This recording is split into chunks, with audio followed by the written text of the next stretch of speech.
Suscríbete a nuestro canal y activa la campana de notificaciones.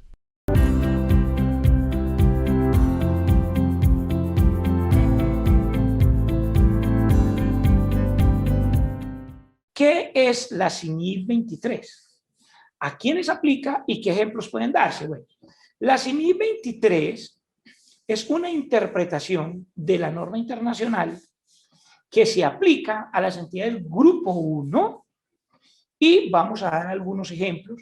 Esta CINIP fue introducida, existe desde el año 2017, pero en Colombia aplica desde el 1 de enero del año 2020, según el decreto 2270 del año 2019. ¿Y qué es lo que me dice a mí esta CINIP 23? Me dice que yo tengo que hacerme una autoauditoría tributaria.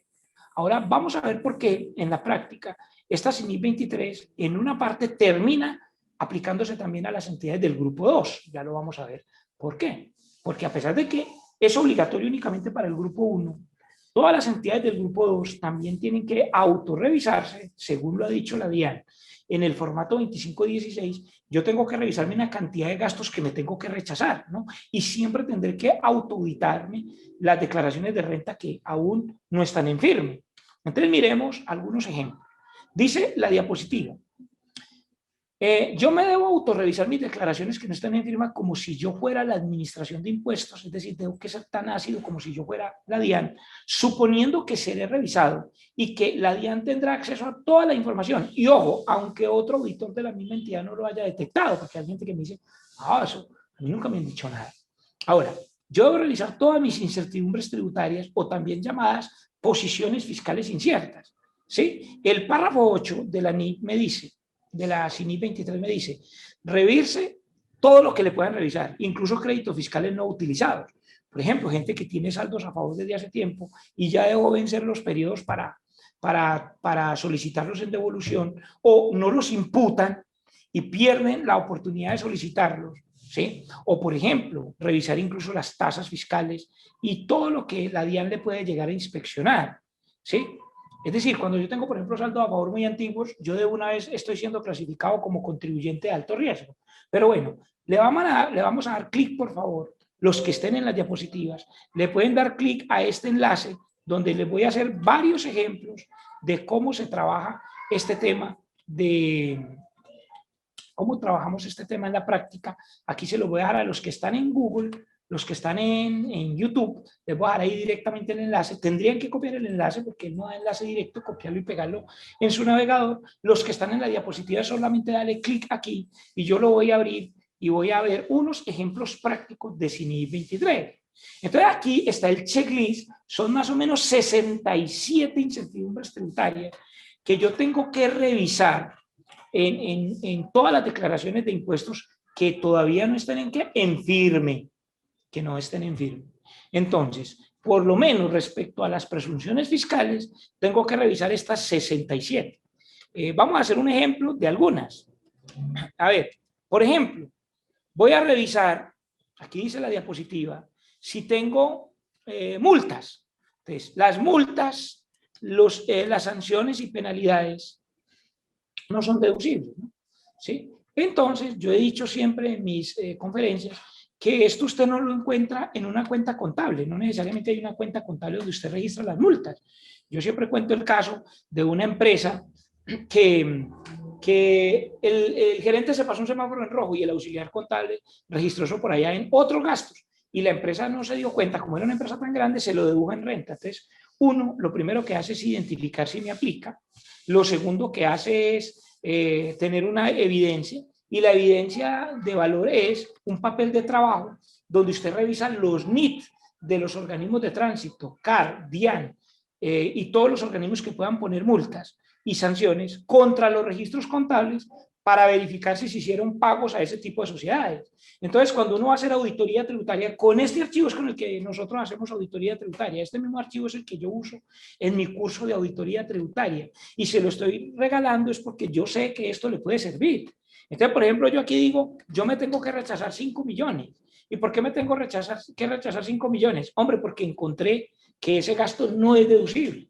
Y es una incertidumbre tomármelo como deducible. Entonces lo tendría que llevar al renglón 338 y al renglón 375 del formato de conciliación fiscal para podérmelo rechazar de la renta.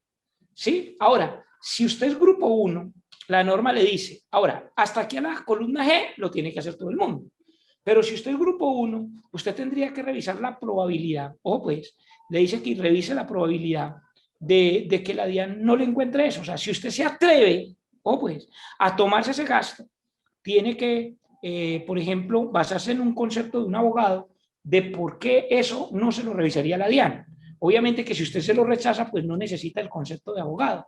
Pero si usted no se lo rechaza, tendría que, primero, tener como un soporte de evaluación de la probabilidad de que la DIAN no se lo revise, si es grupo 1. Y segundo, tendría que hacer la revelación diciendo que el por qué no se lo rechazó. Y hay muchos muy delicados. Por ejemplo, el de los aportes parafiscales. Cuidado con el A4. Aportes parafiscales. Perdón, el A7. Los salarios sin el pago de la seguridad social. Este es un tema que se nos volvió supremamente delicado y se nos volvió una gran incertidumbre tributaria en la actualidad. Les digo, tengan cuidado con ese. ¿Por qué? Porque yo debería hacer el siguiente papel de trabajo que viene haciendo la DIAN en sus revisiones. ¿Sabe cuál es el papel de trabajo que viene haciendo la DIAN en sus revisiones? Dice, mire, tome el aporte a pensiones, todos los aportes de pensión, divídalos en el 12% y eso le debería dar, lo voy a poner más grande, eso para el fines del video lo voy a poner más grande, eso le debería dar el valor, mírelo aquí, eso le debería dar el valor que usted se va a solicitar como deducción de los gastos laborales. Y mire el B, tome los aportes a cajas de compensación y divídalos en el 4% y así hallará la base de gastos que se solicita como deducción. Y si A no es igual a B, usted se va a tener que rechazar una parte.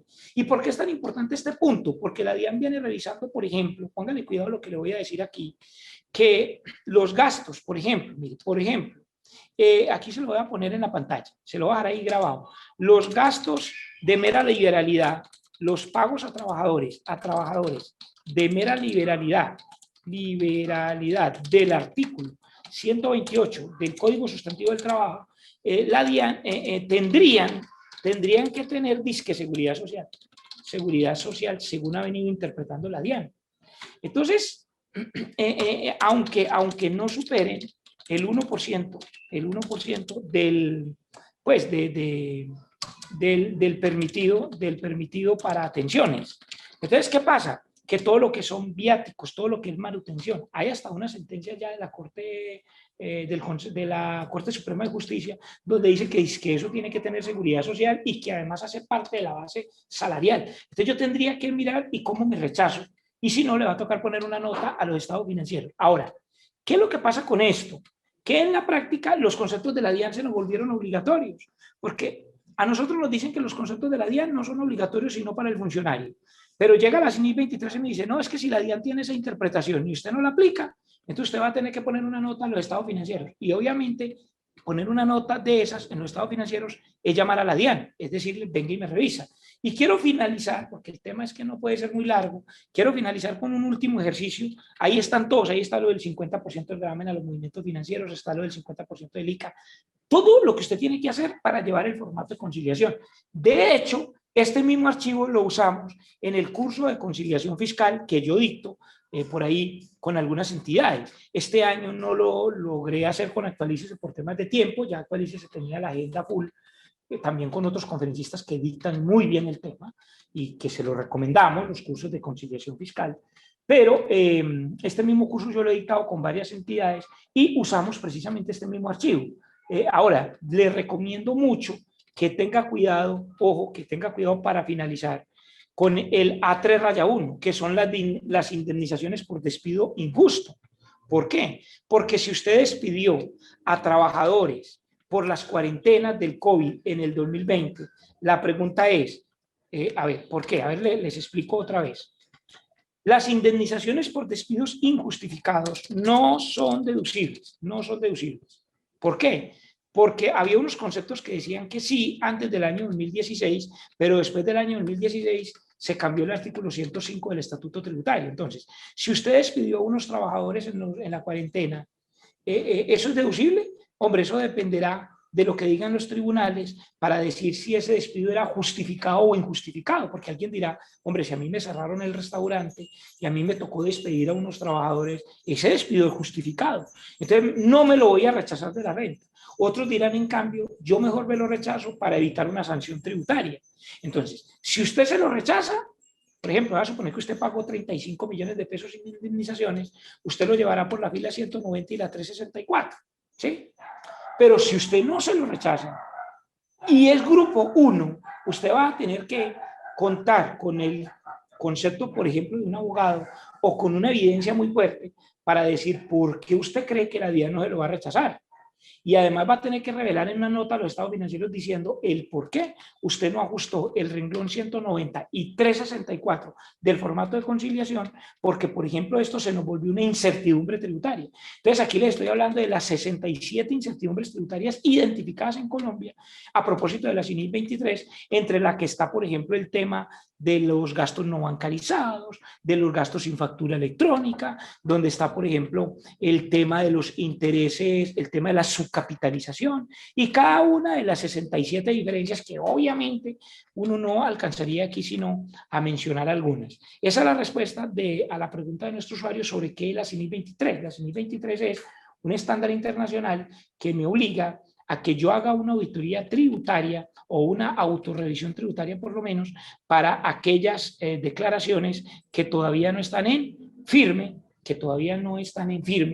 ¿Y cuáles son las que no están en firme? Pues usted sabe cuál es la firmeza. Ahí les dejo en pantalla un pantallazo sobre el tema de firmeza. No lo alcanzo a explicar, pero todos sabemos cuáles son las firmezas especiales. Cuando hay beneficio de auditoría, cuando no hay beneficio de auditoría, cuando se ha liquidado pérdida fiscal, cuando está bajo el sistema de precios de transferencia. Entonces, ahí les dejo una diapositiva sobre el asunto. Pero no lo puedo explicar porque me salgo del tiempo asignado. De hecho, ya me salí, pero es que esta pregunta era muy clave sobre qué es la CINIC 23. Hágase una autorrevisión. Le estoy regalando el checklist para que usted mismo se haga la autorrevisión, diciendo en ese checklist a qué renglones del formato de conciliación, en cuáles renglones debes negarte esos gastos y cuál es la evidencia que tendrías que tener en cada caso. Obviamente, pues que no alcanzaría el tiempo, pero sí ahí le dejo el checklist, estúdielo, mírelo, que eso es una herramienta de trabajo que utilizamos en nuestro día a día, en nuestras auditorías tributarias, en las compañías donde somos revisores fiscales o donde somos asesores también tributarios o contables y contables. Muchas gracias a quien hizo la pregunta.